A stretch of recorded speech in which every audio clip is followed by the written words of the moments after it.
গুম হয়ে যাওয়া ভিন্ন মতের ভিন্ন দলের যত মানুষ, হাজারো মানুষ যারা আয়না ঘরের মতো সিক্রেট ডিটেনশন সেলে বন্দী আছেন, যাদেরকে হত্যা করা হয়েছে, যাদেরকে এখনো গুম করে রাখা হয়েছে, সকলকে আমরা এখনো আশা করি, আমরা সাহস করি আমরা বিচার পাবো।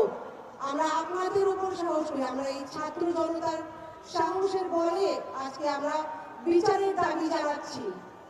আমরা 819 জন যে ভাই শহীদ হয়েছেন আমাদের ছাত্ররা, তাদের রক্তের বিনিময়ে যে অর্জন, সেই অর্জনকে বৃথা যেতে দিব না। আমরা প্রতিটা হত্যার, প্রতিটা গুলির হিসাব নিব।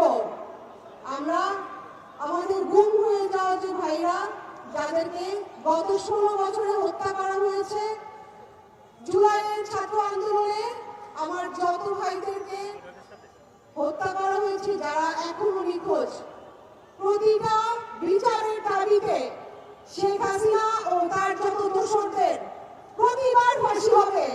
একবার না, দুইবার না, তাদেরকে হাজারবার ঝুলানো হবে, তাদেরকে বারবার বিচারের আওতায় আনা হবে। প্রত্যেকটা আইন প্রয়োগকারী সংস্থা, ল এনফোর্সমেন্ট এজেন্সি এবং জুডিশিয়ারি এবং যত আমলারা ছিলেন, প্রত্যেককে হুঁশিয়ার করে দিচ্ছি।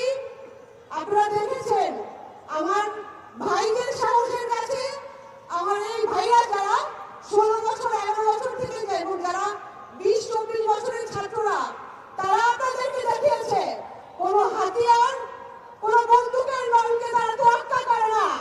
কোনো বিদেশি অপশক্তির কাছে আমরা হারিনি। আমরা আরো বলতে চাই, আমাদের যেই ভাইদেরকে হত্যা করা হয়েছে ছাত্রদের, তাদের মধ্যে বেওয়ারিশ হিসেবে যে লাশগুলোকে দাফন করা হয়েছে, তারা বেওয়ারিশ না। আমরা তাদের ভাই বোন, আমরা যারা এখানে আছি, আমরা সবাই তাদের ভাই বোন। প্রত্যেকটা বেওয়ারিশ লাশের হিসাব দেওয়া হবে।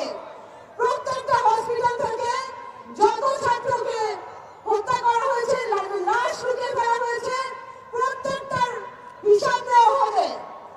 হাসিনা যেখানেই লুকাক না কেন, পালিয়ে যাক না কেন, তাকে বিচারের আওতায় এনে এই হিসাব চাওয়া হবে, জনসম্মুখে দাঁড় করানো হবে। আমরা চাই আমাদের ভাইদের মতো যারা আয়না ঘরের বন্দিশালায় এখনো বন্দী, তাদেরকে যেন মুক্ত করা হয়। এবং আমরা জানি এখন যেই ছাত্র জনতা যারা নতুন বাংলাদেশে, তারা আমাদেরকে এই বিচার এনে দিবে। আমরা আশা করি